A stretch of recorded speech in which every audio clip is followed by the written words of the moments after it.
Ça fait déjà plusieurs années qu'on le répète, mais Shopify, c'est vraiment la crème de la crème pour monter une boutique e-commerce, autant d'un point de vue marketing que référencement. Alors aujourd'hui, avec mon associé depuis plusieurs années, mon mentor, mon ami Abdel Webseller, nous allons vous montrer 5 astuces peu connues sur Shopify, mais qui pourtant pourraient bien faire pencher la balance de votre côté. Alors, le premier tip qu'on voulait donner, c'est vraiment de faire du trafic via Google Images. Pourquoi? Parce que sur Shopify, essentiellement donc e-commerce, beaucoup de personnes cherchent leurs produits via Google Images. Donc, ils cherchent à trouver la jolie image du produit qu'ils cherchent, et après, ils vont enchaîner sur la page qui peut découler après dans une conversion. Donc là, vraiment, il y a du cash à aller faire, on va montrer pourquoi c'est sous-exploité, comme le disait le titre du live, du coup, sur Shopify. Donc, comment on va pouvoir aller travailler ça? C'est avec un sitemap image. Donc, de base, nativement, Shopify ne permet pas de modifier le sitemap. Donc, il y a des alternatives qu'on va vous montrer pour faire cela. De base, même le sitemap image, il n'existe pas sur Shopify. Par contre, dans le sitemap produit, chaque URL de produit liste la première image de sa fiche produit. Par contre, les fiches produits, elles ont souvent plusieurs images. Et même, on a les images dans les articles de blog, etc. Ils ne sont pas dans un sitemap. Donc là, on va pouvoir aller faire quelque chose d'intéressant. Donc, voilà l'enjeu, c'est qu'il y a beaucoup de potentiel dans Google Images qui est souvent délaissé. L'objectif, donc, c'est pour un e-commerce d'avoir toutes ces images dans Google Images, d'indexer. Et parfois, il y a tellement de produits, même déjà les produits, les URL de produits ne sont pas indexés, et les images, parfois encore moins. Donc, l'objectif, c'est d'indexer toutes nos URL de produits et leurs images. Donc, comme je disais tout à l'heure, le problème, c'est que Shopify ne le fait pas par défaut parce que c'est la première image de chaque produit qui est dans le sitemap produit, mais les autres images ne le sont pas. Donc, voilà la technique, c'est de faire un sitemap dédié aux images. Et après, la bonne méthode, comme on connaît, les sitemaps, on va les envoyer dans la Search Console.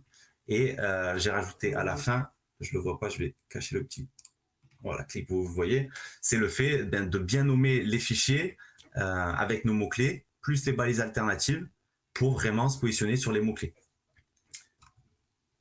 Alors, comment on fait ça? Donc, on va passer un petit peu à du direct. L'objectif, c'est de pouvoir créer ce sitemap image avec Screaming Frog. Donc, tu me dis si on voit bien. Est-ce qu'on voit l'image? Ouais, je pense que je vais zoomer un petit peu. Je vais zoomer un petit peu, tu as raison. Donc, voilà à quoi ressemblent les sitemaps sur Shopify. Donc, sitemap produit, page, collection, blog. Là, on est sur un site de test, le nôtre, avec Abdel. Et donc, il y a la version espagnole. Mais de base, voilà, pour montrer ce qu'on disait tout à l'heure, c'est que le sitemap produit. Et ici, on a peu de produits. Hein, on a fait quelques produits pour le test. Du coup, voilà, par exemple, ce produit-là, la seule image, c'est la première image du produit. Donc, elle est là. Mais s'il y en a d'autres, elles n'y sont pas. Donc, comment faire? On va faire ça. On va utiliser Screaming Frog. Donc là, bon, c'est un petit site, on va lancer en direct, il n'y a pas de souci. Donc, il va crawler tous les URL HTML et images. Hein, pour ceux qui ne connaissent pas, Screaming Frog est un crawler en direct sur le site. Donc, il passe tel que le ferait un bot de chez Google. Il passe sur toutes les URL. Et toutes les URL qui sont visibles sur le site, dans des balises href, elles vont ressortir ici. Donc là, rapidement, vu qu'on n'a pas mis de filtre là sur certaines pages, on a toutes nos URL, que ça soit images, HTML ou autre. Mais nous, donc, on va se concentrer sur le sitemap des images. Donc, c'est possible de le faire ici. Alors, si vous avez un site particulier, vous verrez, selon la spécificité de votre site, quels paramètres mettre. Mais en tout cas, voilà, pour l'instant, nous, on lance celui-là. Ça marche très bien. Donc, alors celui-là, je vais le supprimer parce que pour le test tout à l'heure, je l'ai créé déjà. Donc, à noter un truc important au passage, Charlie, c'est que il n'y a plus une réelle importance à mettre un crawl delay ou ce genre de choses sur la plupart des sitemap images. Surtout, comme on le sait, la plupart des Shopify, en général, ils n'ont pas énormément d'images versus d'autres gros e-commerce. Donc moi, je partirais quand même sur une configuration de base du sitemap, quoi. Ok. Après, de toute façon, Screaming, il est tellement spécifique que tu peux faire énormément de choses. Hein. Sur chaque site, je pense qu'il va falloir aller le configurer, vraiment le personnaliser pour chaque site. Hein. Donc, qu'est-ce qu'on fait de ce fichier image sitemap? Donc ici, pour envoyer des fichiers dans Shopify, PS, ça a changé il n'y a pas longtemps. Avant, c'était dans paramètres, c'était ici. Essaye de zoomer légèrement parce que je pense que... ouais. Ok, ça marche. Je zoome un petit peu. Ça reste utilisable. Fichier maintenant qui se trouve ici, on va aller importer notre fichier image sitemap. Alors voilà, image sitemap. Il y en a un deuxième, mais je vous expliquerai pourquoi. Mais bref, là on va se servir de celui-là. Donc image sitemap, voilà, ça il est ajouté. Alors la petite technique du coup pour montrer le contenu de ce sitemap et l'envoyer en tant que sitemap à Google. Alors qu'est-ce qu'on va faire? Donc ça se trouve dans boutique en ligne, dans navigation. On va aller faire une redirection. Obligé d'utiliser une technique de filou puisque Shopify ne nous permet pas de modifier les sitemaps. Alors, créer une redirection d'URL. Donc pour ceux qui sont sur la boutique Shopify et qui sont connectés en même temps à leur boutique, j'ai pas le chat, hein, mais s'il y en a qui veulent qu'on aille plus doucement ou qu'on remonte des choses, il n'y a pas de souci. Hein. Ouais, alors, ouais. De toute façon, je leur ai mis l'URL du support live si besoin. Ok. Donc, ce qu'il faut faire, c'est mettre l'URL finalement du sitemap qu'on va vouloir retrouver. Alors, là, peu importe, hein, j'ai mis image sitemap parce que ça correspond au nom de mon fichier, mais peu importe, si vous voulez accéder à ce sitemap via l'URL sitemap image ou des indexations d'URL sitemap, etc., vous mettez ce que vous voulez. Ça sera l'URL de destination, le slug. Et ici, donc je ne l'ai pas fait tout à l'heure, mais on va y retourner. Ce que j'ai besoin ensuite, c'est de coller l'URL de source de mon fichier. Donc je fais une redirection en disant, quand tu vas sur cette URL, sur image sitemap, tu vas me chercher le fichier source qui est ici. Donc je prends le lien ici et je vais le coller comme ça. Alors là vous allez comprendre du coup pourquoi j'ai créé un image sitemap 2. C'est parce que si je prends mon URL là, c'est pas en direct, quoi. Il y a un petit temps de visualisation. Donc je me suis dit que si c'était trop long, j'allais en faire un deuxième. Image sitemap, normalement doit y accéder ici. Si ça n'a pas pris, ah ben voilà, ça a marché, super. Donc il m'a bien fait la redirection vers mon fichier source de sitemap. Et ici, du coup je ne vous l'avais pas montré avant, mais c'est le fait que chaque URL liste toutes mes images sur chaque page. Donc on n'en a pas beaucoup sur ce site-là. Là, c'est les images de la page d'accueil. On pourrait faire un filtre également. Mais du coup, sur nos collections, par exemple, on va avoir les produits. Et sur des produits, si je descends peut-être plus, voilà. Ici, location. Bon, la plupart du temps, on n'a qu'une seule image sur ce site de test. Mais si vous aviez plusieurs images, ça les listerait toutes les images, pardon, pour toutes vos URL. Et également pour toutes les pages, puisque les images, on les a tirées de toutes les pages. Voilà, pour le blog, pour vos articles de blog, etc. Alors moi, j'ai un conseil sur ce point-là. C'est en fonction du nombre de mises à jour que vous allez faire sur les images, il faut savoir que Shopify, il a un CDN. Donc, on appelle un Content Delivery Network. Et du coup, ce CDN-là, qu'est-ce qu'il va faire? Il va tout simplement stocker une version de votre image à l'instant T. D'accord? Ce qui est important de comprendre, c'est que dans les URL des images que va faire Shopify, qui va générer pour le sitemap image, il va mettre une version. C'est ce que vous voyez là, par exemple, dans l'URL qu'a sélectionné Charlie, c'est vous avez un point d'interrogation V égale quelque chose. Le égal plus 174 et les chiffres attenants correspond à la version de l'image qui a été stockée dans le CDN. D'accord? Donc, si demain vous êtes amené à avoir un certain nombre d'images de produits qui massivement vont vont être mises à jour ou re-shootées, ou vous décidez de passer des images peut-être plus professionnelles ou ce genre de choses, ou votre fournisseur, lui, ça nous arrive souvent, il a du coup une mise à jour de ces images produits et vous en fait bénéficier, ben, il y a quand même un intérêt de venir écraser ce fichier plus tard pour justement faire en sorte que vous ayez dans Google Images des images qui correspondent. D'accord.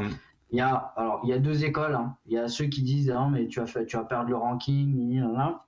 Moi, je suis OK avec ce point-là. Et si ça ne tient qu'à moi, je ne ferai pas la modification. Mais dans le cas, par exemple, de certaines verticales, notamment le retail, la mode ou ce genre de choses, ben, il y a quand même un intérêt à le faire. D'accord. Voilà. Oui, tu as bien fait de le spécifier. Le fichier là étant statique, il y aurait peut-être moyen de le faire en dynamique, je sais pas vraiment.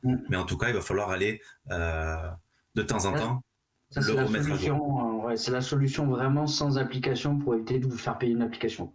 Et oui. Donc voilà, ça c'est pour lister toutes nos images dans un sitemap. Donc ensuite, je vais revenir sur ça, je pense qu'on n'en aura plus besoin, mais je le mets comme ça. Sur les résultats que ça a donné, hein, pour montrer clairement que ça peut marcher. Là, on a un tout petit client parce qu'il a que 53 images dans son site. Sur 3 mois, en ayant envoyé le sitemap, comme je vous ai dit, dans la Search Console. Donc, je ne l'ai pas montré, mais je vais le faire même en direct. Hein. C'est que ce sitemap ici, dans votre fiche, vous allez dans sitemap et vous allez le caler ici. Voilà, c'est celui-là. Je l'envoie, même si le site n'est pas indexé, mais en tout cas, c'est pour montrer que voilà. Du coup, si votre site était indexé, demain, page découverte, il y aura le nombre d'images que vous avez dans votre site. Mais voilà, ce site pour 53 images, donc ça ressemblerait à ça dans l'index. En seulement 3 mois, il a eu beaucoup plus d'impressions du coup sur ces images et vraiment 150 clics en plus sur seulement 53 images sur un petit site. Je trouve que c'est vraiment pas mal. Si on a un gros site e-commerce avec beaucoup d'images, on peut aller vraiment chercher pas mal de trafic via la recherche image. Voilà. Ouais, et puis en plus, la notion de prestation que vous allez faire, en tout cas que votre client va faire ou que vous allez avoir autour de votre Shopify est importante. C'est-à-dire que vous pouvez avoir par exemple uniquement finalement des images produits qui vont venir ranker dans Google Images. Et moi, et je vous montrerai tout à l'heure, on peut être amené aussi à avoir de la prestation et à la vendre sur Shopify, par exemple par le biais d'un formulaire et d'un calendar sur lequel on va venir réserver des slots. Et là, il y a un intérêt aussi parce que souvent, ces requêtes-là, en local, elles performent elles performent beaucoup et elles ont un intérêt à être sur Google Images. Je pense par exemple à des requêtes type location quelque chose ou des services associés par exemple à de la beauté ou par exemple à de la prestation de service en local. Ça a un intérêt quand vous êtes justement sur ces deux verticales et que vous vous retrouvez avec un Shopify qui à la fois vous permet de faire de l'e-commerce, mais pas que. Ok. Donc là, ce que je voulais montrer ensuite, c'est que vu que le client, on a bien rempli ses balises alternatives au féminin pour ces images et que les noms des images sont corrects, eh ben, il ressort bien. Les images ressortent bien sur les mots-clés, du coup, ring light, maquillage, ces photos ressortent bien sur ce mot-clé. Voilà. Donc, le final pour ce premier point, c'est ça, c'est le fait que Shopify nativement nous bloque sur certaines choses, parfois, même s'ils font pas mal de choses au fur et à mesure, ils mettent des choses en place pour qu'on puisse les modifier. Bien, on est obligé de contourner les méthodes un petit peu en faisant de la piraterie comme ça, comme on l'a montré. Ensuite, deuxième point. Alors ça, c'est vraiment très important en SEO technique, vous le savez bien, mais c'est le fait que notre site, avec le PageRank qu'il a, si on multiplie les URL inutiles ou en doublon qui n'ont pas raison d'exister sur un Shopify, on va vite se retrouver à diluer notre PageRank dans tous les sens. Donc vraiment, une recommandation essentielle sur les Shopify, c'est de les cleaner. Il faut qu'ils soient clean afin que les pages business reçoivent un maximum de puissance. Donc là, c'est une petite capture d'écran de l'outil Cocon SE qui montre le PageRank que chaque URL reçoit. Et finalement, la taille, la grandeur du rond montre qu'il reçoit plus de PageRank qu'une autre URL. Donc, on doit avoir nos URL business, nos pages business, qui se différencient en recevant plus de PageRank que les autres. Et du coup, plus on dilue, plus on éparpille le PageRank, plus on enlève de pages et on donne le PageRank via le manège interne à nos pages business, plus elles deviennent grosses. Du coup, qu'est-ce que ça veut dire? Ça veut dire que, clairement, en position, on va gagner des positions, c'est ce qu'on va montrer après dans les résultats, en faisant que ce travail-là de nettoyage des URL inutiles et en se concentrant sur les pages business, on peut avoir vraiment un gain en termes de trafic et de position. Donc là, je remontrais que si on donne à 2, 50-50, si on donne à 3, 33-33, voilà, plus on dilue, plus on va éparpiller notre PageRank. Est-ce que tu veux rajouter autre chose, Abel, sur ce point-là? Non, après c'est vrai que bon, faut pondérer un peu ce point-là dans le sens où moi ce qui m'intéresse souvent c'est de me dire est-ce que réellement l'ensemble des pages qui sont sur le site elles ont une vocation à être une vocation SEO, une vocation à se positionner et si oui du coup bah il faut mettre faut mettre entre guillemets le bon contenu et les optimisations nécessaires à la page pour faire en sorte justement qu'elle aille chercher son plein potentiel. Ce qui est souvent pas le cas sur les Shopify par rapport à l'historique du CMS aussi. Il y a eu beaucoup de dropshipping sur le CMS, il y a eu pas mal de gens qui étaient un peu néophytes sur le sujet du SEO, enfin surtout les abords du SEO sur le CMS et du coup bah forcément tu te retrouves avec beaucoup de gens qui n'ont pas un peu cette notion-là. Et du coup bah, c'est toujours intéressant quand même de se dire ok, comment on fait pour optimiser au mieux notre Shopify et surtout comment on fait pour que chaque page qu'on a sur Shopify elle a un réel intérêt SEO et sinon bah, elle n'a pas vocation à être dans l'index de Google tout simplement. Et c'est le gros travail qu'il y a à faire sur les Shopify, c'est que si on a automatisé ou qu'on a fait de la masse, eh bien, du coup, on va avoir beaucoup d'URL Ouais. et pour aller nettoyer tout ça, derrière, ça va être un peu compliqué. Donc, on va présenter aussi sur ça comment on peut le faire plus rapidement. Donc voilà, l'objectif est de réduire le nombre de pages inutiles et de concentrer ce PageRank sur les pages business pour leur donner plus de patates. Donc comme tu l'as dit, il faut qu'il y ait des URL dans l'index de Google qui visent des requêtes. Si on a des URL sans trafic, un audit de trafic va montrer qu'il y a beaucoup d'URL qui n'ont pas de trafic, peut-être pas de revenus. On peut se baser sur plusieurs critères, mais dans ce cas-là, ça peut être intéressant de réfléchir à les enlever. Par contre, il y a des URL qui sont problématiques. Pascal en parlait dès qu'on a dit qu'on allait faire le live. Il a partagé son anecdote Shopify à ce sujet. Le seul client qu'il a eu quand il s'est rendu compte qu'il y avait énormément de pages en doublon au niveau des fiches produits via 2 URL différentes, ça faisait avec les canonicals, ça faisait un carnage pas possible. Il a pris peur. Mais du coup, on va vous montrer comment résoudre ce problème-là. Donc il faut trouver ces URL, les remplacer si besoin, les retirer et les désindexer. Donc dans la liste des URL qui peuvent être problématiques sur Shopify, c'est toutes celles-ci. Donc les doublons d'URL produits, le breadcrumb qui est une résultante de si on travaille ce point-là, le doublon d'URL, le breadcrumb, il y a une conséquence dessus, c'est qu'il est retiré. Donc on va pas le montrer là, mais sur l'article sur Calis, on en a parlé. Les tags de produits qui multiplient le nombre de pages, également les tags sur le blog, les collections vendeurs, type de produits, collection all, etc. La pagination, les filtres, etc. Donc voilà tout ce qu'il y a à vérifier. On va même, je vais en ouvrir quelques-uns pour montrer peut-être les problématiques qu'il y a. Sur Shopify, la plus connue, c'est celle-ci, notre URL collection shop t-shirt. Et là, je ne sais pas si tu vois bien, je vais zoomer encore un petit peu. Si, ça va, mais tu peux zoomer. Ouais. Ok. Donc on a notre joli t-shirt de Marrakech, ça te plaît. Je crois que tu étais il n'y a pas longtemps en plus.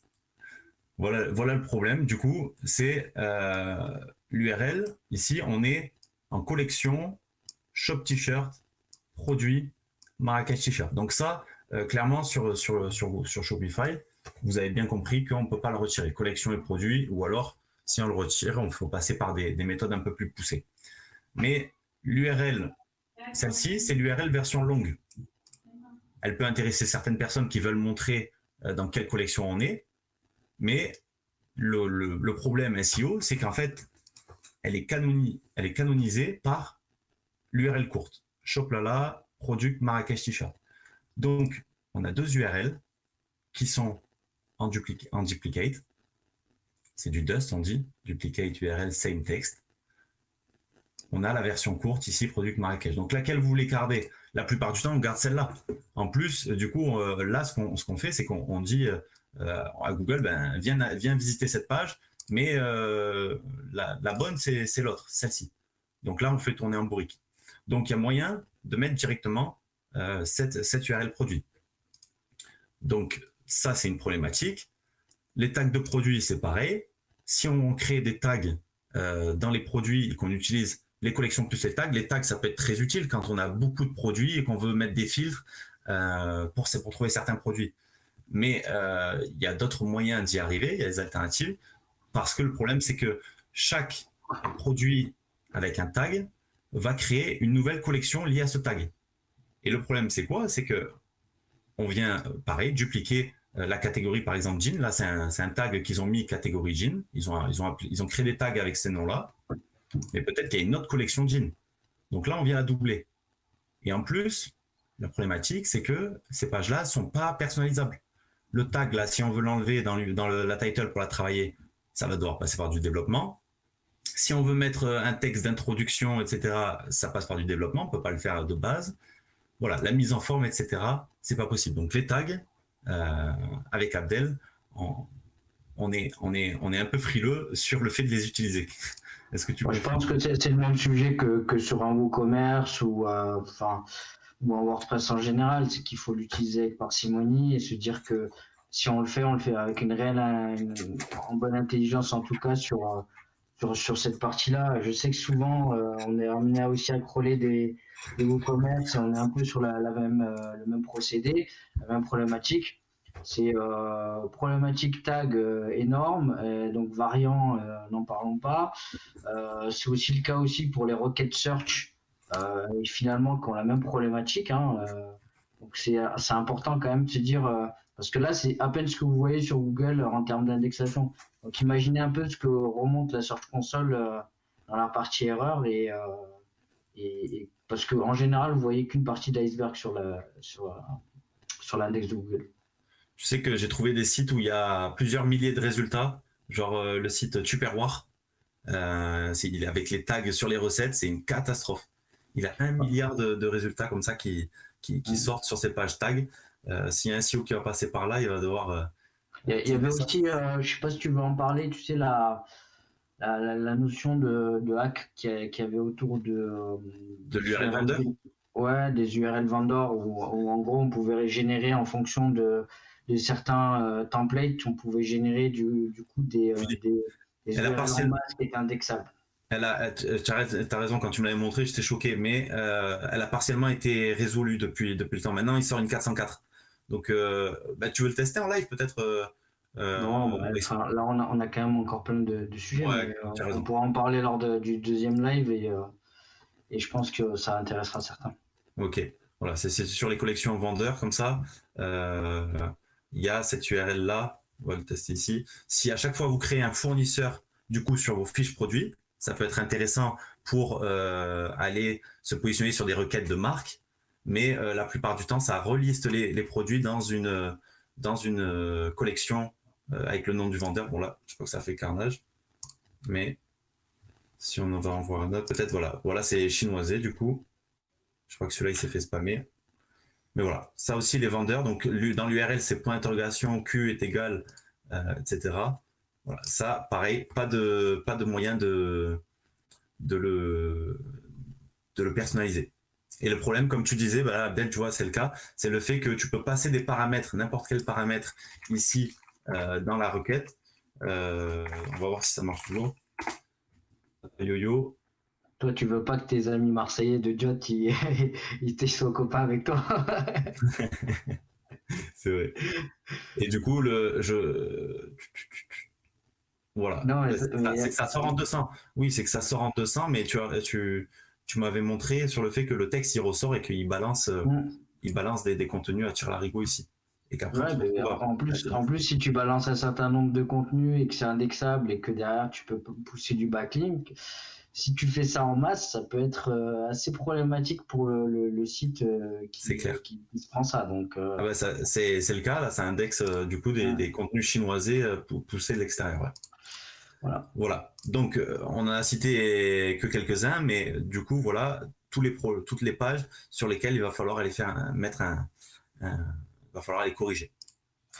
Donc, Il y a l'ensemble des scripts sur le site, hein, sur le site Calyx. Vous allez regarder en fait comment modifier ça, c'est assez facile. Directement en général, dans le template.liquid de votre thème, vous avez l'ensemble des petits bouts de code que vous allez pouvoir rajouter pour bypasser un peu toutes ces problématiques SEO existantes. Et je vous ai mis aussi un petit crawler open source qui s'appelle Greenflare, vous avez soit Screaming Frog où vous êtes limité, je crois, à 400 ou 500 URL quand c'est gratuit, ou sinon Greenflare qui vous permet aussi de crawler votre site et de voir un peu ce qui se passe dessus. C'est pas aussi puissant qu'un Screaming Frog, mais déjà pour quelqu'un qui est néophyte, ça fait le job si on veut aller voir un peu déjà les problématiques qu'on a et un peu creuser les sujets qu'on a abordés là. yes, c'est vrai, merci beaucoup. Donc, tu vois, les problématiques, c'est vrai, ils viennent de là. Ils viennent de, tu ajoutes des collections, ça va. Dès que tu ajoutes des fournisseurs, des types de produits, catégories de produits, des balises, c'est là que ça part en live. Donc, j'ai bien noté que si tu sais pas ce que tu fais avec ça, reste-en à juste collection, produit. C'est la bonne méthode. Et attention quand vous faites vos imports WooCommerce ou autres CMS, parce que du coup, vous avez tendance à vouloir matcher un peu ce que vous avez sur le premier CMS, ou par exemple pour ceux qui font du dropshipping, ils ont tendance à importer les produits AliExpress tels quels, ils rajoutent ces attributs-là, et du coup, ils se font avoir parce qu'automatiquement, tout l'import, il est dégueulasse en termes de content, parce qu'ils se retrouvent à générer pour un fichier un produit importé 4 à 5 URL différentes sur le Shopify. Et après, ils se posent la question pourquoi ça rentre pas.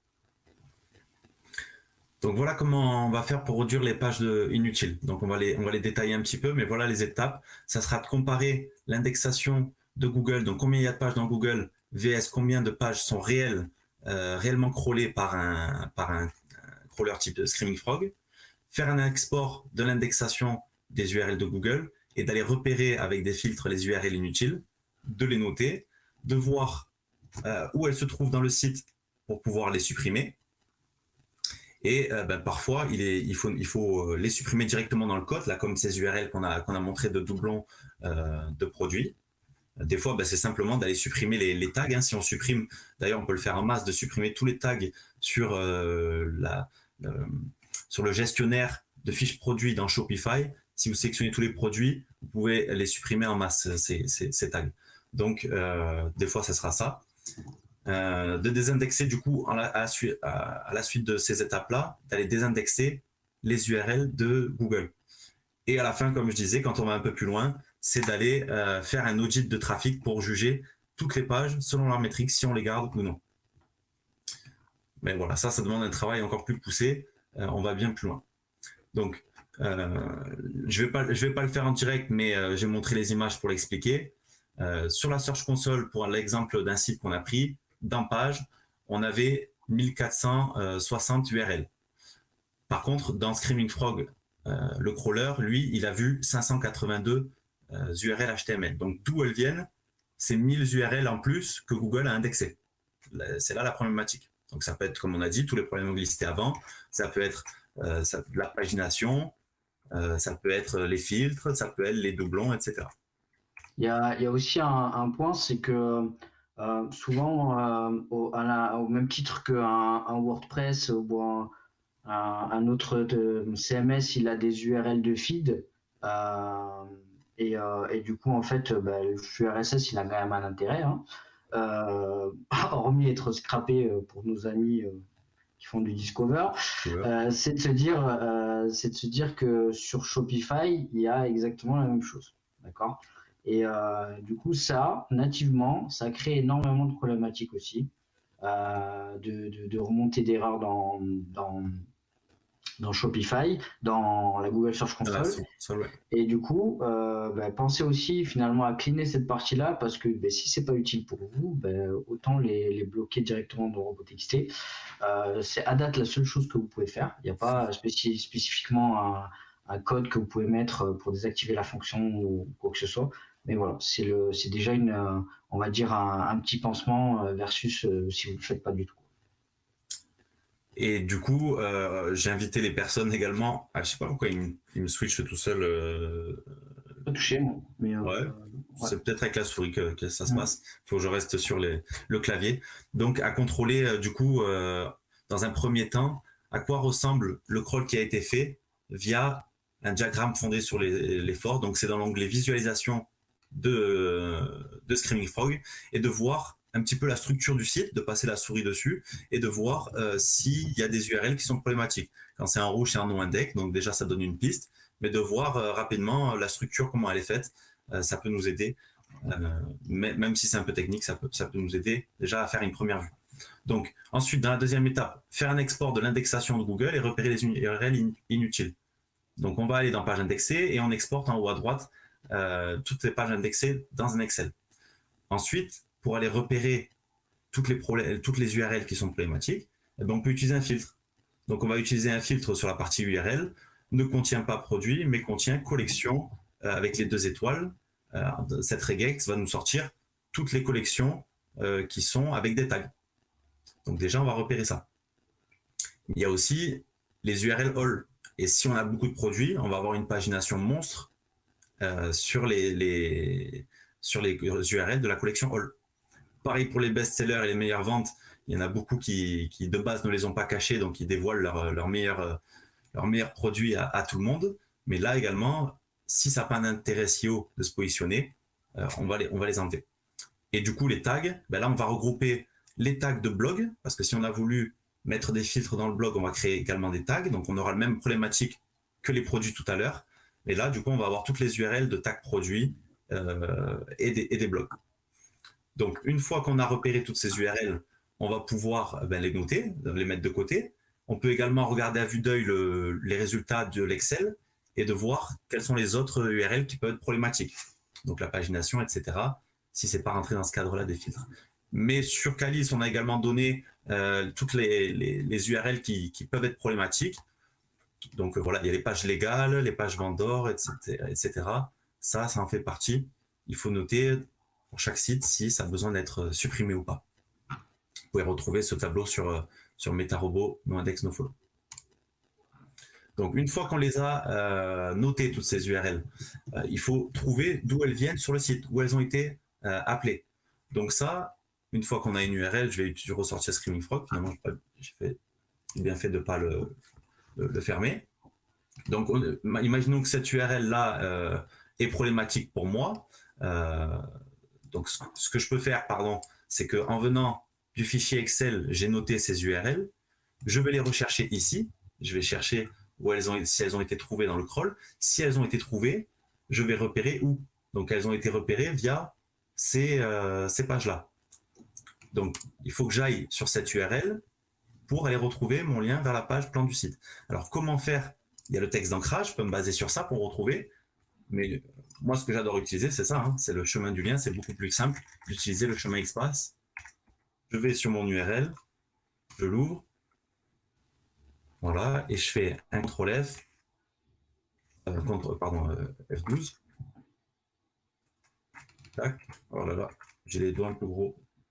Comme je vous l'ai dit, en fait, c'est si vous voulez dupliquer ou faire la même boutique pour vos tests avant de faire quelque chose directement sur votre site, c'est-à-dire dans un environnement de production, comme on dit souvent un peu dans les jargons techniques online, c'est simple, c'est vous créez un compte Shopify partenaire, là vous pouvez quand même vous amuser à tester de nouvelles applications, / plugins que vous allez avoir dans le Shopify App Store, à tester ce qu'on vous présente comme code ou comme script à intégrer directement dans vos templates. Enfin, n'allez pas directement faire ça sur votre site internet.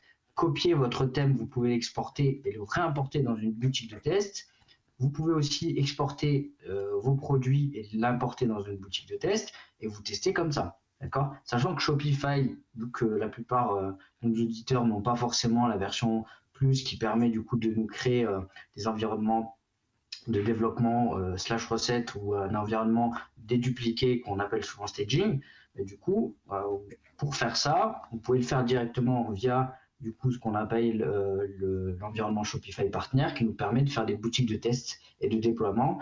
Et il faut savoir la petite cerise sur le gâteau, c'est que si vous êtes amené à faire une boutique pour un de vos clients sur Shopify Partner, le jour où vous allez la déployer via votre compte, vous allez toucher une commission parce que vous êtes Shopify Partner mensuel qui est associé finalement à la durée de vie de la boutique en question. Donc logiquement, vous êtes censé accompagner des gens qui sont là pour perdurer en e-commerce et qui vont rester quelques années quand même sur Shopify à minima. Et du coup, vous pouvez toucher un certain nombre de commissions cumulées si vous faites ça plusieurs fois par an. Ouais, c'est excellent ça. C'est un bon tips. Merci beaucoup. Alors, j'ai mon petit WhatsApp là, je vais essayer de le fermer, tac, voilà, bien joué. Donc, j'ai fait mon CTRL F pour en revenir à où trouver le lien qui est problématique, CTRL F dans la partie éléments, et j'ai trouvé du coup qu'il était là. Donc, parfois, là, il me l'a entouré, parfois, ça peut être dans un menu déroulant, ça peut être également dans la partie carte, donc il faut creuser un petit peu, de voir d'où est trouvé ce lien. Mais voilà, l'objectif, c'est de trouver où il est et d'aller le retirer. Donc, des fois, c'est dans le code. Oui, parfois, des fois, c'est dans le code. Donc, par la partie navigationnelle, on va le retirer. Par exemple, là, c'était dans le footer. Donc, si je voulais retirer le plan du site, j'irai dans le menu du footer pour le retirer. Parfois, c'est dans le builder. Des fois, c'est simplement dans la description d'une page produit ou autre. Voilà. Donc, il peut être à différents endroits et il va falloir creuser un petit peu pour trouver d'où vient cette URL et la retirer.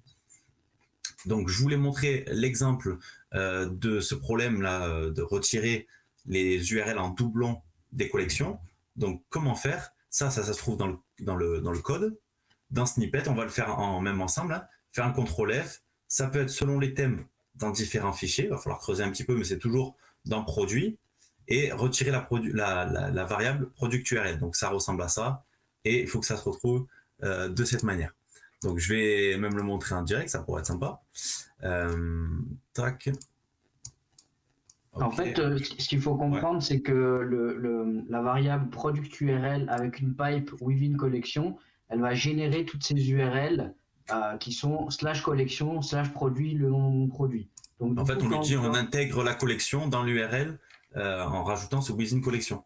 Exactement. Et du coup, en fait, quand tu enlèves cette variable-là dans la plupart des liens que tu fais pour rappeler les URL produits sur votre thème, du coup, ça évite ça supprime la problématique à la racine et ça évite de finalement le patcher via un robot.txt ou via une autre méthode directement dans votre template. Là, vous allez finalement sur une section données qui est appelée là où on appelle l'URL en question. Par exemple, le template de vos fiches produits. Sur le template de vos fiches produits, vous allez modifier du coup le lien, le href qui pointe vers le nom du produit.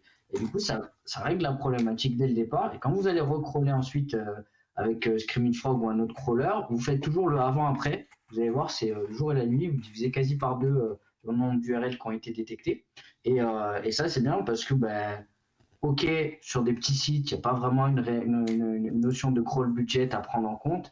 Par contre, vous maximisez les chances que Google découvre l'entièreté de vos pages. Et c'est ça qui est important. Donc finalement ici, si je passe la souris, je vois collection, thé vert, product, etc. Même si je clique, j'aurai cette version longue parce qu'on avait le within collection.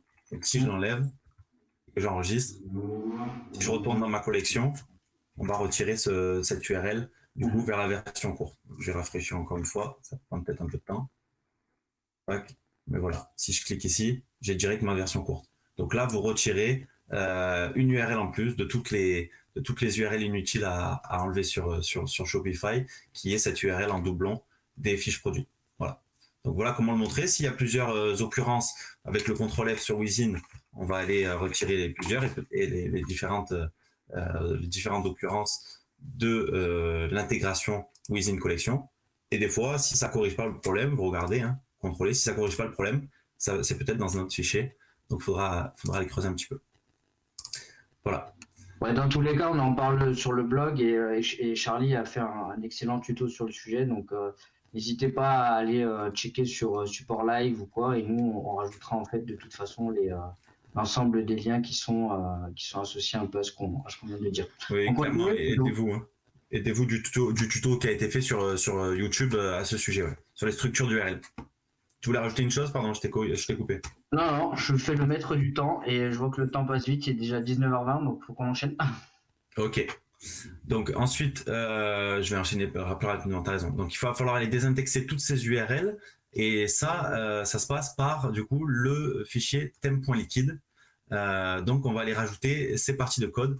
Donc là, bon, j'ai pas eu le temps on va pas montrer en direct, mais allez voir sur notre article Meta Robot NoIndex NoFollow. Vous avez tous les codes pour les différentes URL que vous souhaitez désindexer. Et ensuite, une fois que vous les avez désindexés, donc la balise NoIndex qui est dans la page. Ensuite, pour les désindexer en masse, il y a plusieurs méthodes, hein, mais on va citer ces deux-là. D'envoyer la suppression temporaire, c'est pour 6 mois, et après l'URL ne doit plus être trouvé par Google dans votre site. Mais si c'est par répertoire, comme ça, vous allez pouvoir en supprimer en masse. Si c'est toujours le même slug, que vous avez un footprint, voilà, on pourra désindexer en masse. Et sinon, mettez toutes les URL que vous avez à désindexer dans un plan de site HTML que vous allez mettre vous allez envoyer à Google pour qu'il crawl. Quand il va passer sur ces URL à désindexer, il va les trouver. Quand il va les trouver, il va voir qu'elles sont en 404. Il va dire bon, elle n'existe plus, je la supprime de la SERP. Et on peut faire pareil en XML, mettre toutes ces URL dans un fichier XML. Et la même méthode que le sitemap image qu'on a montré tout à l'heure, sitemap désindexation, on l'envoie à Google et ça nous permet même de suivre plus précisément à date, de regarder chaque jour la désindexation qui a été prise en compte sur ce fichier XML. Donc ça se passe ici, sitemap, voilà.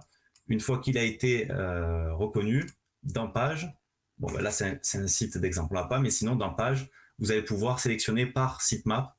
Donc vous mettrez sur le sitemap désindexation et vous verrez les URL qui ont été prises en compte. Attention à ne pas faire ça pour des collections qui sont liées à une certaine saisonnalité. Hein. C'est-à-dire que vos pages Black Friday, vos pages soldes, la plupart des marronniers sur lesquels vous allez prendre la parole, faut faire attention parce que globalement, c'est pas ça qu'il faut désindexer. Là, on parle vraiment de pages qui n'ont pas vocation à rester dans l'index de Google parce qu'elles ne sont pas pertinentes, parce que produits plus existants ou pour X ou Y raison, on n'a pas décidé de faire des redirections ou en tout cas de les laisser vivre. Dans tous les cas, ce qu'on se dit, c'est ces pages-là, soldes, Black Friday, etc., on les garde actives sans produit, avec du contenu dans l'idéal. Comme ça, on va garder une certaine indexation dans le temps et dans l'année. Et ensuite, on les fait revivre le jour J. Black Friday, vous n'avez pas nécessairement besoin il n'y a pas de contexte d'un point de vue loi ou réglementation qui vous empêche de mettre des produits dessus. Les soldes, oui. Donc, je vous invite quand même à garder ces pages actives et pour toutes les autres, comme il a dit Charlie, par contre, là où il y a un intérêt à les supprimer, si tant est qu'elles ne soient pas dans l'index pour quelconque raison. Du coup, là, j'ai cité le cas d'un client, 860 résultats pour une prestation du coup de nettoyage de SERP avec pas mal d'URL qui étaient inutiles et indexées. Donc le jour d'après qu'on ait supprimé des URL via le code, via cette recherche-là de pages inutiles et de trouver comment retirer un maximum de pages inutiles, bien on a supprimé pas mal, 794 lendemain et aujourd'hui 613 résultats. Donc finalement, ça se rapproche plus du résultat du crawler Screaming Frog qui m'avait trouvé 632 pages HTML. Si on retire certaines pages légales, certaines pages qui ont intérêt à être trouvées mais pas dans l'index de Google, on a un résultat d'indexation Google qui se rapproche vraiment, qui est cohérent avec ce qu'a trouvé le crawler, les pages en direct. Donc plus d'URL inutile. Et finalement, rien que de faire cette action-là, en fin mars, on a eu une augmentation tout de suite du trafic parce que les pages business ont pris plus de page rank et tout de suite, le trafic s'en est vu, les positions ont augmenté, donc le trafic a augmenté tout de suite. On a même continué avec un audit de trafic et du coup, dans la continuité, on a une hausse de trafic qui est vraiment pas mal. Voilà, donc ça, c'est l'exemple sur un audit de trafic. L'objectif, c'est d'analyser chaque page, de voir celles qu'on améliore, celles qu'on supprime. Là, on est dans le cas de celles qu'on supprime. Donc, pourquoi on les supprime? Par exemple, il n'y a pas de revenus, il n'y a pas beaucoup de trafic, ou elle cible aucun mot-clé, etc. Donc, on peut la supprimer. Et en faisant ce travail-là plus fin de vraiment les URL qu'on avait créées, mais qui ne se positionnent sur rien, qui n'apportent pas assez de business, elles n'ont pas raison d'être, on les supprime. Et ça fait un beau nettoyage en donnant plus de patates aux pages business. Et également, j'ai noté que utiliser les cartes de densité basées sur les métriques, donc par exemple en rouge, toutes les pages qui font un trafic organique de 0, on va tout de suite les mettre en rouge. On peut mettre d'autres couleurs, le jaune s'il y a moins de 10 de clics, etc. Donc comme ça, visuellement, on va voir toutes les pages qui ont un intérêt à être étudiées et peut-être enlevées. Alors, c'est le dernier point que je vais aborder avant ta partie que tu voulais noter. C'était l'éditeur en masse, tu en as parlé tout à l'heure. Il y a beaucoup de personnes qui utilisent des applications pour faire ce que Shopify propose en natif. Alors déjà, qu'il y a des limites à l'utilisation de ce CMS, alors autant utiliser cette fonctionnalité très intéressante qui est méconnue. Alors, elle vaut de l'or, on a une belle pépite là. Elle est légèrement cachée. Ce que je vois moi souvent, c'est que sur d'autres CMS, tu as nécessairement besoin d'installer des plugins ou des applications du CMS sur lequel on est. Mais sur Shopify, pour le coup, là, il y a un réel intérêt parce que c'est embarqué nativement, quoi. Ouais, clairement. Donc votre nom de domaine plus myshopify/admin, ça se trouve ici dans bulk. Point d'interrogation, ressource name, donc quelle ressource, produit ou collection. Il n'y a que deux possibilités d'aller modifier, c'est les produits ou les collections. Et derrière, édite la metafield, parce que sur Shopify, quasiment tout fonctionne en metafield, donc va modifier la metafield qui nous intéresse. Donc je vais expliquer après en quoi ça consiste, mais je clique dessus, du coup sur la boutique de test, et voilà à quoi ça ressemble. Vous l'avez déjà sûrement vu si vous êtes allé éditer en masse les produits, mais vous ne savez sûrement pas qu'on pouvait le faire via les collections et également modifier les métafields. Donc là, j'ai choisi deux métafields qui vont vous intéresser puisque c'est dans la continuité de ce qu'on parlait. Donc attends Charlie, là, je vais me faire l'avocat du diable. Là. Vas-y. Je suis totalement néophyte, j'ai ma boutique Shopify et là, moi, tu m'envoies ce lien-là. Clairement, je vais avoir l'ensemble de mes produits affichés tels que tu es en train de nous les montrer. Qu'est-ce que je vais pouvoir faire ensuite? Eh bien, cette métafield qui s'appelle Hidden, qui est une métafield SEO Hidden, qui est de base dans Shopify, mais qui est cachée, vous permet de désindexer les pages. Donc là, déjà, il y a un intérêt. No index, no follow et retirer du sitemap. Okay. Parce que attention, si vous désindexez une page, mais qu'elle est toujours trouvée dans le sitemap, vous tirez une balle dans le pied. Google la trouve toujours et vous la supprimez. Donc là, tout simplement, si je veux désindexer des pages, je mets un, donc d'ailleurs je crois que je peux le faire en bulk, voilà, comme ça, en faisant glisser, déposer vers le bas. Si je voulais désindexer des collections, par exemple, simplement de mettre un dans le produit, ça va la désindexer. Donc je peux aller dessus, hein, Yerba Maté, comment ça s'appelle? Yerba Maté. Il suffit, enregistre-le et... Ouais, je voulais montrer avant qu'elle était en 200. Donc voilà, ici elle est en 200, ma fiche produit. Si elle est aussi dans le sitemap. Dans un gain de temps, je ne montrerai pas qu'elle est dans le sitemap, mais on va voir si c'est en direct aussi. Tac, là ça ne marche pas. Voilà, ça y est, elle est passée en no index, no follow. Donc no index, no follow, et si j'allais voir dans le sitemap, elle est sortie du sitemap. Donc on peut faire ça sur les produits. Là, j'explique, là, jusqu'à là où on ne peut pas pousser. Hein. On peut faire ça dans les produits. J'ai mis deux dans la collection. Tac. Donc là, pareil, on va avoir la même chose sur nos collections. Voilà. 4, je ne sais pas pourquoi c'est là, ça ne sert à rien. sur les collections, sur les produits, et on peut également modifier les métafields. Donc si vous créez des métafields, pour ceux qui ont un peu poussé les choses, par exemple sur le site, vous verrez dans l'article dans lequel MetaRobot, dans MetaRobot no index no follow, dans structure d'URL. Quand on a corrigé le problème des collections tout à l'heure avec les 2 URL, pourquoi Google fait ça? C'est pour afficher cette collection. Voilà pourquoi il a utilisé le within collection qui nous embête. Si on fait la technique que je vous ai montrée tout à l'heure, et qu'on retire, on met en URL courte, ça supprime la collection. Alors là, là, vous allez me dire, elle y est. D'accord. Mais en fait, de base, elle est supprimée. Et comment j'ai corrigé ça? Je suis allé créer une métafield que j'ai appelée field Ariane. Cette métafield field Ariane, elle est attribuée du coup à tous les produits. Et du coup, dans les produits, j'ai rajouté dans la ressource name product, métafield breadcrumb ou field Ariane. Ça m'a affiché ici mon field Ariane et je suis allé dire tel produit, il est dans telle collection, etc. Donc ça, je l'ai fait en masse et c'est pour ça que ce field Ariane est réapparu. Je voulais pas le montrer en direct, mais si vous allez sur l'article, également sur le tuto YouTube, c'est très bien expliqué. Mais voilà ce qu'on peut faire un petit peu via ce gestionnaire en masse d'articles. Par contre, il y a des problématiques et c'est ce que j'ai expliqué après. Donc, arrêtez d'acheter des applications pour désindexer les choses et pour modifier les choses en masse. Gain de temps, voilà. Gain financier, vous n'avez pas à acheter des applications, à rechercher laquelle peut faire ça, à apprendre comment l'utiliser.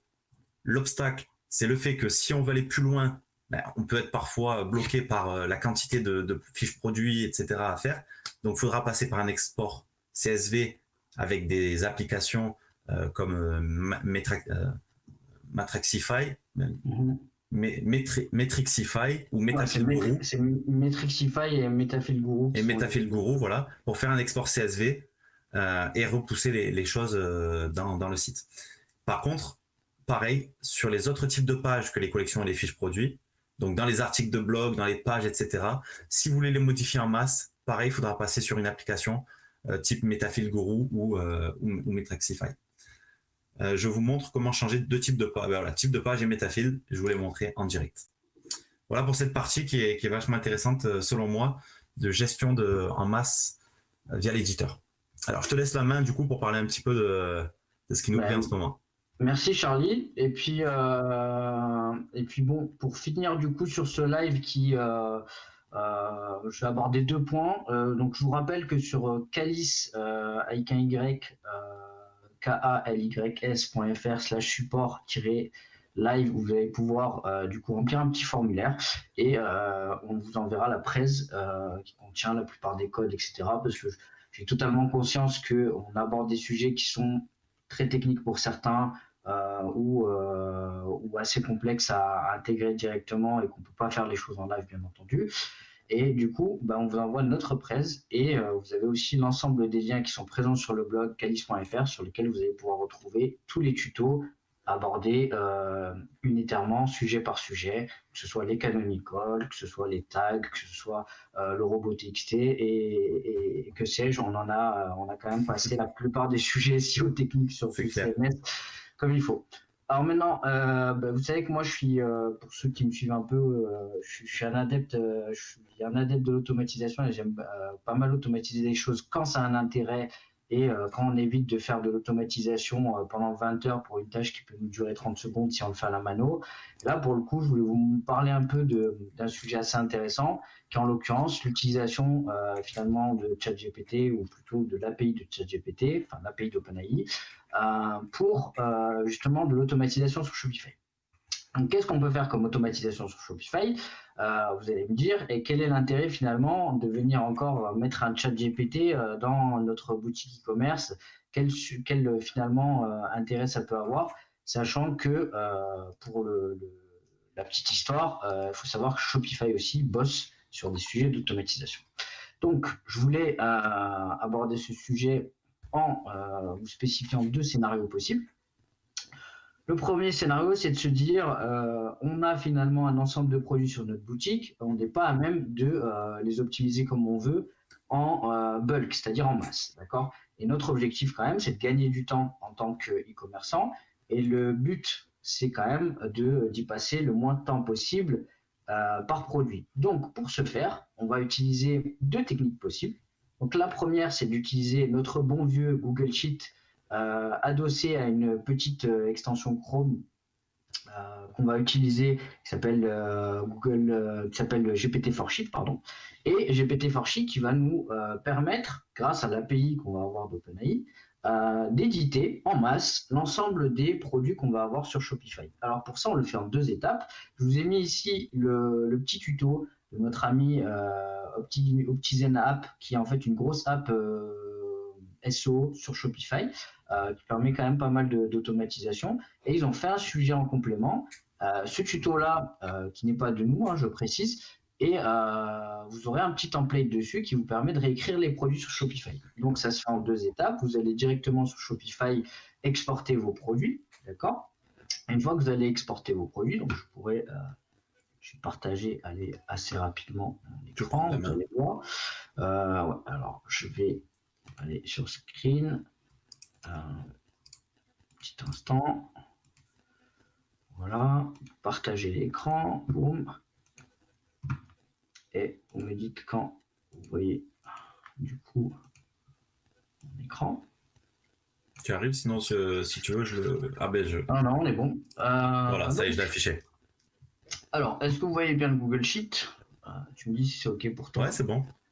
Donc, c'est typiquement le Google Sheet qu'on va utiliser pour faire une réécriture en fait de l'ensemble des produits Shopify qu'on va avoir, d'accord? Donc là, pour le coup, vous allez utiliser une petite extension qui s'appelle GPT-4Sheet ici. Donc moi, je l'ai déjà installée et elle est ici. Une fois que vous l'avez installée, en fait, ça va tout simplement vous permettre d'appeler l'API OpenAI, l'API de ChatGPT dans Google Sheet. Okay. Qu'est-ce qui se passe quand on a fait ça? Tout simplement, on va pouvoir avoir dans extension ici un ensemble vous allez avoir GPT-4Sheet. Donc moi, j'ai un ensemble d'extensions qui correspond aux différents usages que j'en fais. Ici, j'ai par exemple le GPT-4Sheet qui va me permettre, en fonction de finalement ici de la variable que je vais appeler dans ma cellule, d'appeler ChatGPT et de lui demander de réécrire ou non par exemple le title, ce que j'ai dans ma description, dans mon H1, etc. D'accord. On a la possibilité aussi d'alimenter et de créer de nouveaux produits.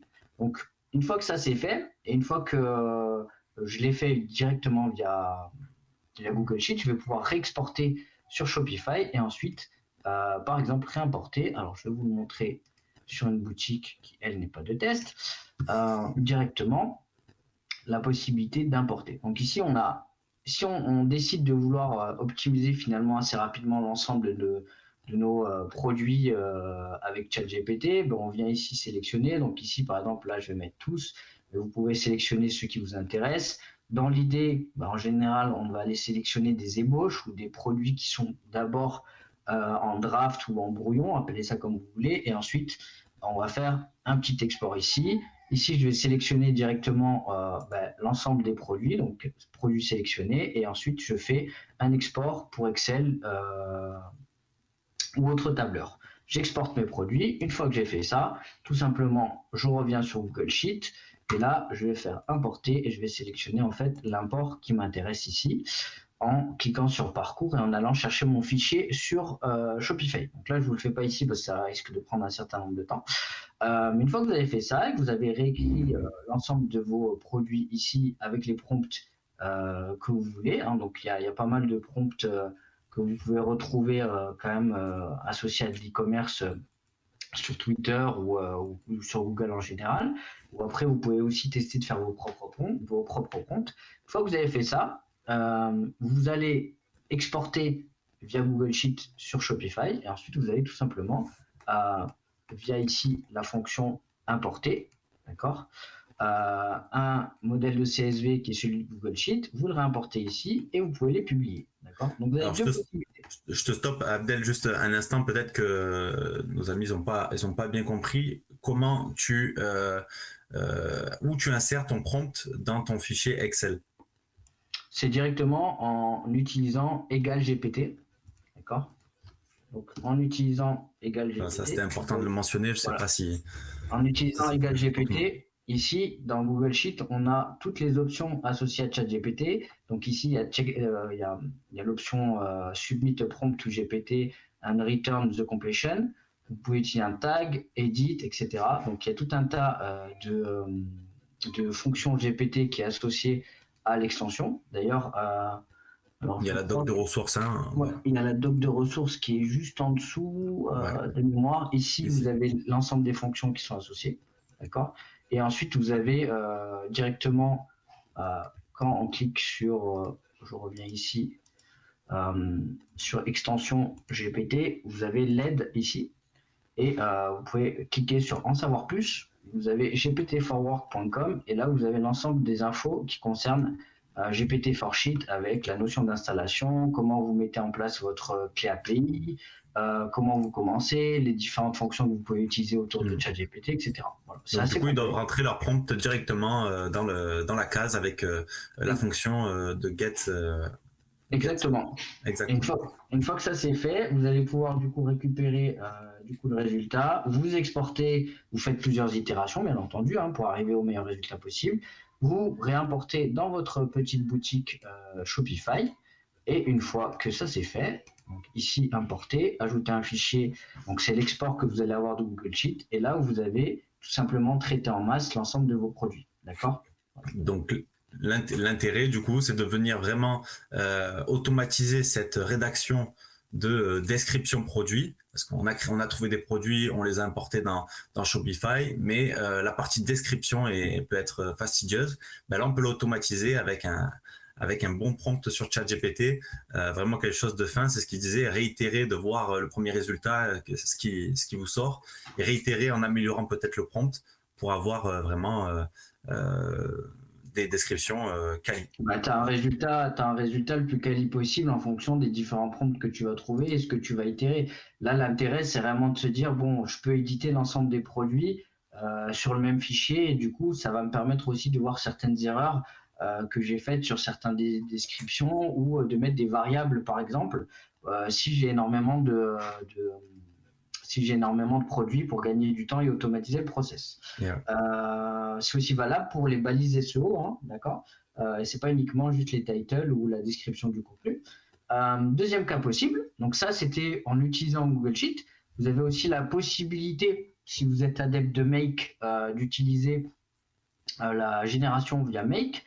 Alors il faut savoir que Make, en fait, quand vous utilisez Make, il y a un tas de scénarios et il n'y a pas très longtemps, ils ont rajouté un scénario associé à Shopify qui permet du coup de faire exactement la même chose, de générer des descriptions avec une conversion élevée pour les produits Shopify. Et ensuite, du coup, vous mettez ici, vous allez connecter tout simplement votre boutique. Il y a un excellent tuto ici sur Make quand vous installez votre scénario qui vous permet d'aller du coup connecter votre Shopify à Make avec juste votre ID de connexion. Ici, vous allez mettre votre API,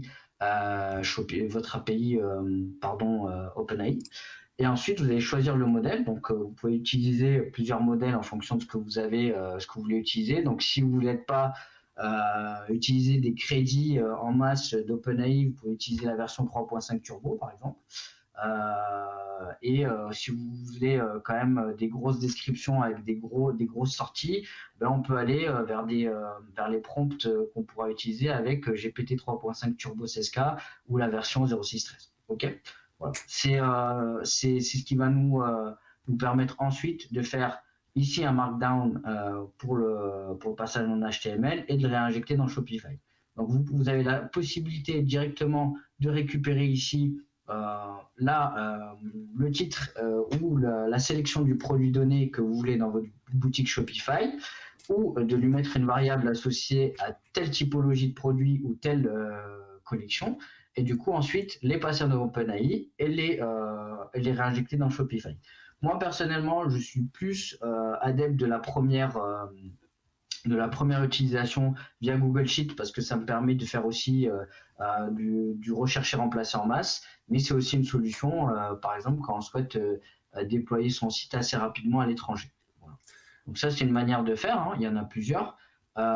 Pour Tu veux revenir que je remette sur le live, ouais, la presse?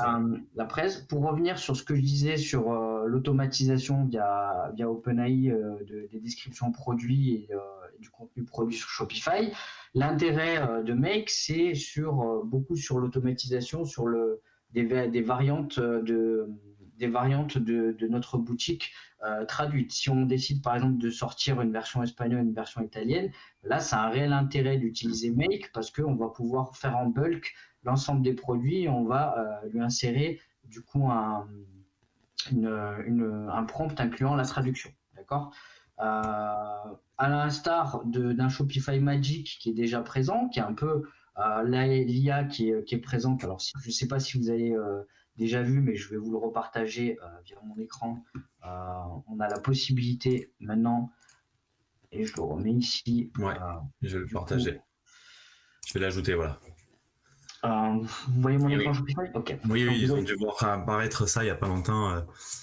Donc, il y a la possibilité ici, maintenant, donc là, par exemple, je suis sur une fiche produit, on a la possibilité de décrire, de faire une description de produit directement via Shopify Magic. Ça a son petit effet. Personnellement, moi, j'ai pas réussi vraiment à bien le prendre en main comme il fallait et je trouve pas mes repères comme j'arrive à le retrouver sur ChatGPT, que ce soit via l'interface ChatGPT ou via l'API.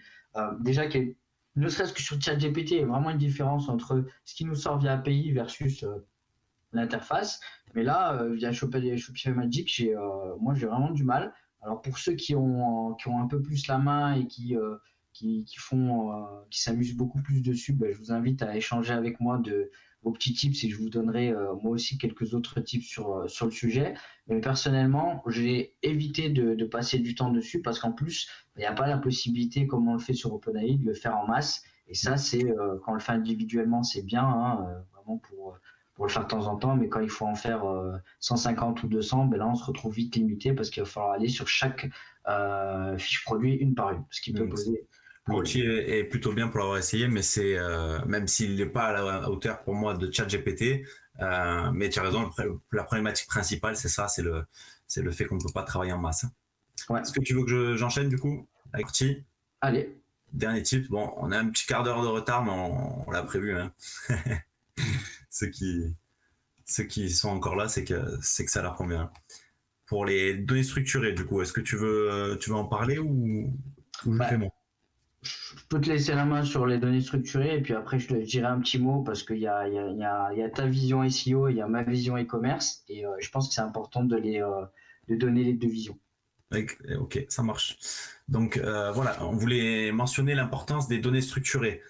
C'est un tips parce que il y a pas mal de boutiques qui ne sont pas allées aussi loin que ce qu'il est possible de faire avec les données structurées, notamment au niveau des données structurées sur les fiches produits. Je vois trop peu de e-commerce qui affichent des étoiles, qui affichent des offres, des avantages, des inconvénients. Et c'est vraiment possible de le faire assez facilement sur Shopify. Donc, on va expliquer comment. Et là, sur cette slide-là, on voulait montrer que avant toute chose, avant de commencer, contrôlez ce que vous avez déjà d'existant en données structurées sur votre boutique en les faisant valider sur schema.org. Vous pouvez également le faire sur Google pour voir selon Google ce qui est à jour. Voilà, il y a des erreurs également. Il y a deux assistants hein, vraiment qui vous permettent de le faire. Il y a l'ancienne et la nouvelle version de l'interface.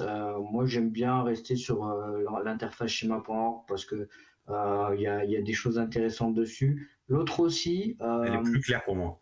Moi, je trouve que celle de schema.org, elle me permet d'aller chercher beaucoup plus rapidement finalement les variables sur schema.org et du coup de me dire bon ok le concurrent il a ça, moi je l'ai pas, ok quid, est-ce que il s'est planté, est-ce que c'est pertinent oui ou non et ainsi de suite.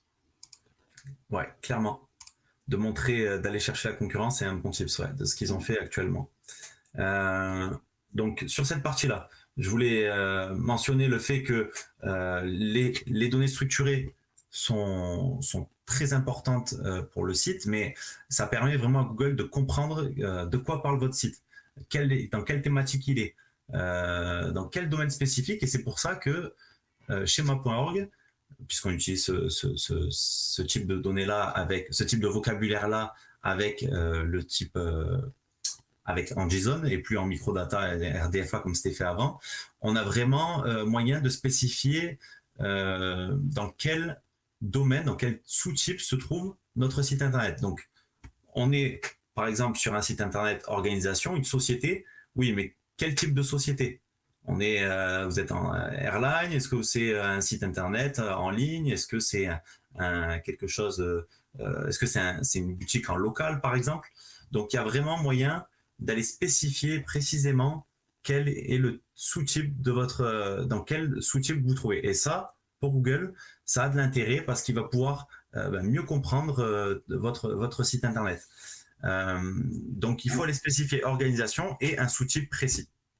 Moi, en tant qu'e-commerçant, Charlie, s'il y a bien un truc qui m'intéresse, c'est de savoir ce que font les concurrents et dans quel secteur ils sont. Et bien souvent, en fait, on se rend compte que dans les données structurées, il y en a beaucoup qui sont à la ramasse et qui n'ont pas peaufiné le sujet encore plus sur Shopify. Donc, je vous invite à aller ne pas vous arrêter aux concurrents qui n'est pas sur Shopify. Hein. C'est justement aller voir les concurrents qui ne seront pas sur Shopify parce que souvent, ils font mieux le job que ceux qui le sont.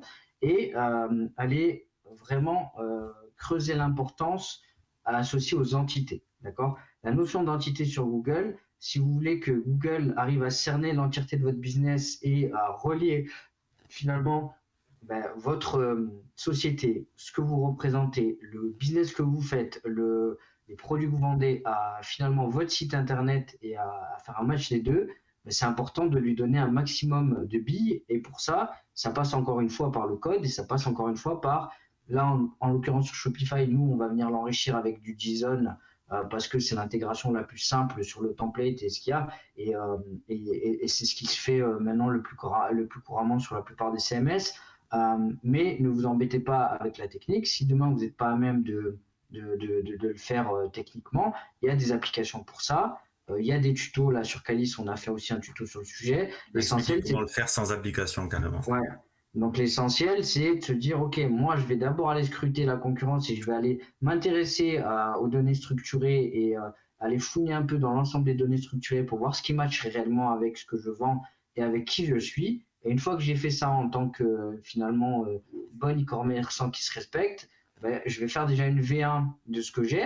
Ne vous amusez pas à vouloir faire les meilleures données structurées possibles, hein, c'est pas possible. Ça, on en retrouve tout le temps qui sont encore pendant 6 mois à tester des schémas sur la boutique de test et après ils font rien en prod. Non, mettez en place déjà les basiques, que ce soit sur les product reviews, que ce soit sur le aggregate offer, que ce soit sur les websites, les organisations, etc.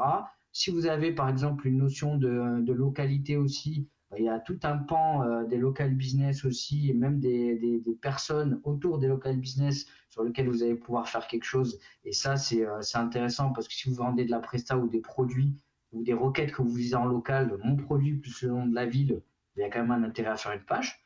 Il y a peut-être une petite section où nous, en fait, c'est toujours pareil. C'est comment Google, lui, il arrive à définir et à associer votre site internet à finalement le secteur sur lequel vous êtes. Et les données structurées permettent d'associer finalement votre secteur à ce que vous vendez. Et ça, c'est intéressant de les mettre en place et de creuser le sujet parce que c'est très sous-exploité, surtout sur Shopify. Pourquoi vraiment c'est un tips? Tu l'as mentionné, c'est parce que vraiment Google se sert beaucoup de ces données pour comprendre l'entité, pour mettre en place l'entité d'un site, vraiment bien le comprendre, voilà. Et il se base donc sur tout l'écosystème, hein, les liens externes, le maillage interne, il se sert beaucoup des données structurées. Et du coup, on a beaucoup de sites qui ont simplement le type de données, website, je suis un site internet. Mais creusez un petit peu en allant spécifier quel type de site internet vous êtes. Et la documentation de Schema.org est excellente pour ça. Et sur Calis, on en a parlé, on a approfondi un petit peu plus. Donc là, j'ai mis la slide de McDonald's, même si cette partie à droite, elle est également récupérée via des datas de Wikipédia, etc. Les données structurées permettent à Google, quand on tape votre marque, Ça va vraiment lui permettre de donner des infos précises sur votre marque. Donc voilà ce qu'on peut faire en e-commerce avec des données structurées. Simplement, un résultat classique aura sa title, la métadescription et c'est tout. Mais si on va ajouter des données structurées, on obtiendra dans les résultats de recherche ce qu'on appelle un extrait enrichi. Donc enrichi par des infos supplémentaires que Google a réussi à afficher parce que vous lui avez fourni des données structurées. Mais alors, quand on est les seuls à ajouter ça, ben, ça nous donne vraiment une place beaucoup plus importante. Donc là, j'avais mis ce slide-là avec données structurées, ça donne ça. C'était une place énorme dans la SERP. Donc le CTR, le taux de clic, était vraiment beaucoup plus important que la normale. Malheureusement, c'est ce que j'ai noté ici, cette partie-là qui prenait beaucoup de place sur les FAQ, elle a tellement été truandée dans tous les sens que Google a fini par l'enlever, mais dans tous les cas, on s'en est vraiment bien servi. Et ça permet à un internaute, dans les résultats de recherche, eh bien, de choisir entre deux clients, entre deux sites internet qu'il va voir afficher. Ben, les étoiles, c'est rassurant. Il a directement l'information de combien ça va coûter, les votes, etc. Tout ça, c'est des arguments à ne pas délaisser pour améliorer son taux de clic. Il y a un truc important aussi, c'est que sur les données structurées, et là on le voyait, c'est que la notion de fil d'Ariane, de breadcrumb, qui est souvent un peu...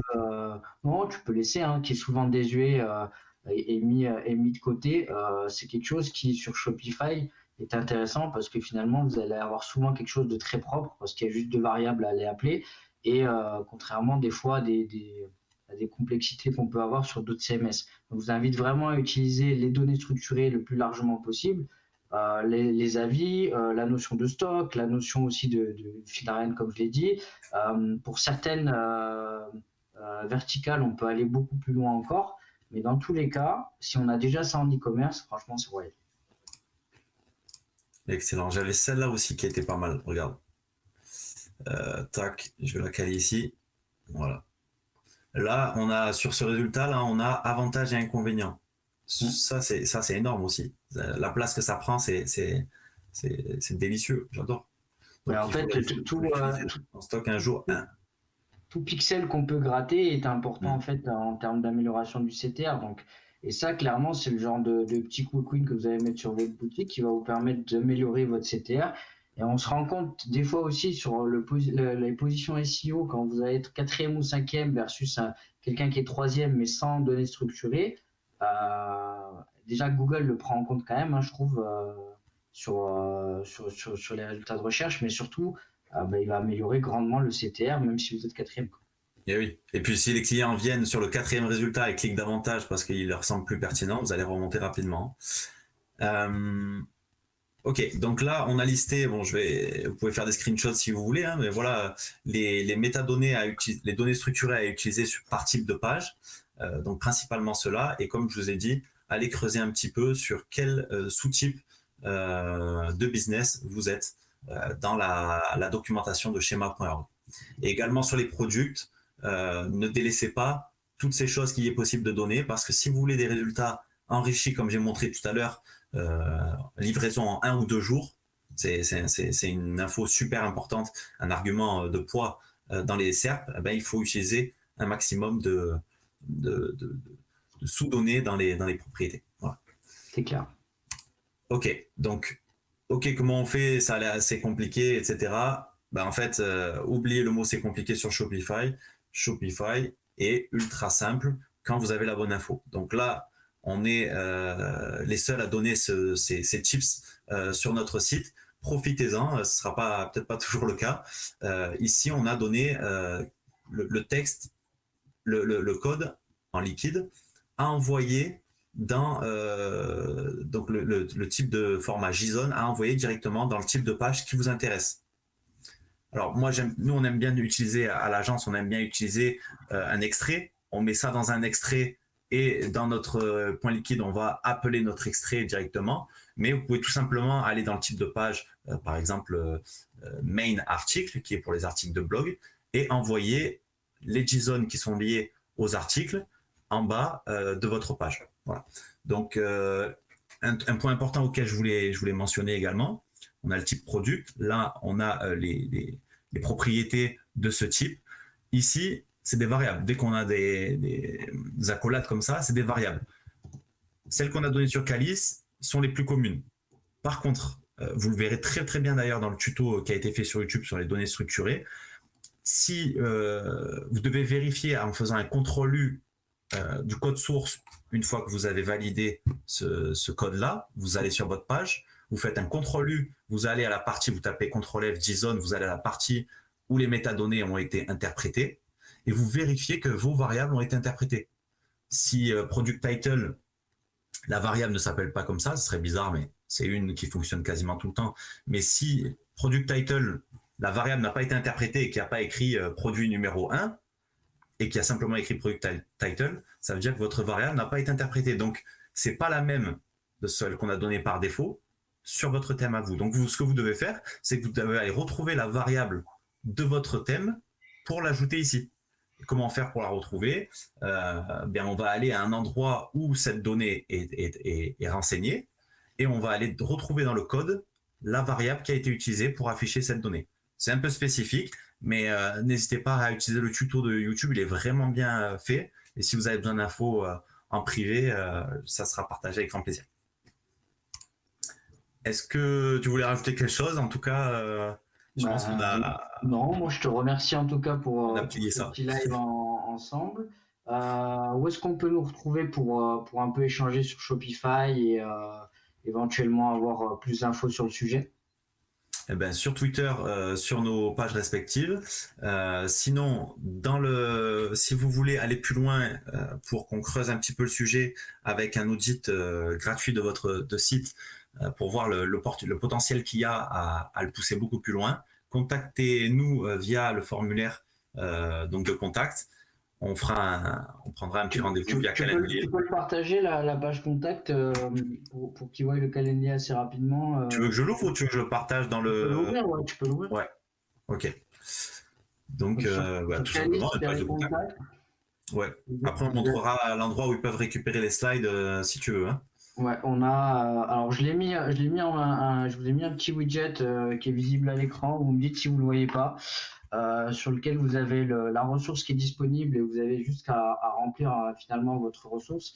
Nous, on va compiler un peu tout ça et puis on revient vers vous assez rapidement pour vous donner la ressource bien compilée de tout ce qu'on vous a présenté.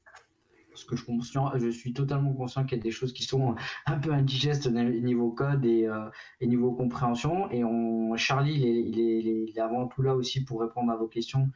Post-live, ce sera pas ce soir parce que je pense que là c'est l'heure d'aller manger pour tout le monde, mais dès demain je pense qu'il y a la possibilité de nous contacter et soit faire un audit avec nous, soit éventuellement aller plus loin avec un check de votre SEO on-site ou off-site et éventuellement aussi répondre à vos questions suite à ce live.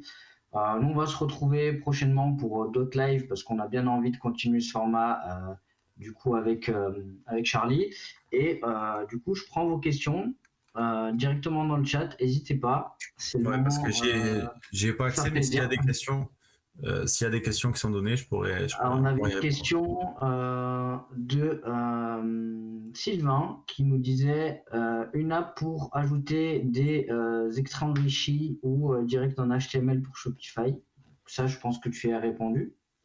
J'ai pas répondu au fait que il y a des applications. Alors, il y en a plusieurs applications. Tu pourras les trouver très rapidement dans le store. Est-ce que j'en ai une en tête? Il y en a une très très bien qui s'appelle JSON. Attends, je vais te la retrouver. Mais sinon, je vais te la retrouver. Pendant que je te la retrouve, je te dis que clairement, mon avis, c'est de ne pas utiliser des applications pour ça. Parce que c'est très facile et que tu vas rajouter une application qui est sûrement chère. C'est possible à faire dans le code directement. Et tu sais bien que si on peut éviter d'alourdir la boutique, on s'en trouve mieux. Alors, j'essaye de trouver ça. Tu peux enchaîner s'il y a une autre question, le temps que je la trouve. Hein. Je t'ai mis sur le Sylvain. Ça y est, je l'ai trouvé, pardon, Sylvain. Ça s'appelle JSON LD for SEO.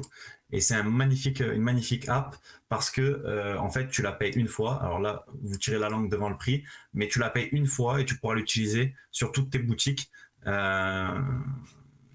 elle est vraiment très très poussée. C'est une des meilleures apps qu'on connaît. Mais je t'encourage à le faire via le code. Voilà. Ok, je reviens un peu sur les questions qu'il y avait avant. Je pense qu'il y avait des questions au tout début. Alors, tac. Pour le support, donc je vous l'ai épinglé. Ensuite, les liens pour Shopify Partner, je vous l'ai mis. Donc, c'est shopify.com/partner. Il n'y a pas beaucoup de questions, mais c'est qu'on a été clair, mon ami. Je pense qu'on a été clair. Ouais, je vous ai mis un petit crawler aussi, Greenflare, en alternative à Screaming Frog. Seedbulb aussi, c'est un super crawler que vous pouvez utiliser en parallèle. Ensuite, possible de faire des applis Shopify avec ChatGPT façon plugin WordPress. Je t'ai répondu, Yanis. Donc oui, avec des prompts spécifiques pour créer des applis Shopify, ça prend plus de temps, bien entendu, dans la création, parce qu'il y a, au même titre qu'une extension Chrome, il y a quand même pas mal de fichiers à setup dès le départ. Et c'est un projet. Et en plus, sur Shopify, tu vas pouvoir faire des applications avec différents langages. Moi, je t'invite à les faire en Node.js. C'est ce qui est le plus simple. Je continue et je pense qu'on a fini. Ouais. Je vous souhaite une excellente soirée à tous. On va clôturer ce live et n'hésitez pas du coup à nous suivre sur Twitter et à discuter avec nous sur Twitter sur les sujets autour de Shopify et du SEO. Et je vous dis à la prochaine. Ouais, merci beaucoup les amis, merci à Abdel pour la participation au live et n'hésitez pas à faire appel à nous si besoin. On espère pouvoir vraiment faire progresser la communauté sur Shopify. Bon appétit, à plus tard. Ciao. Ciao.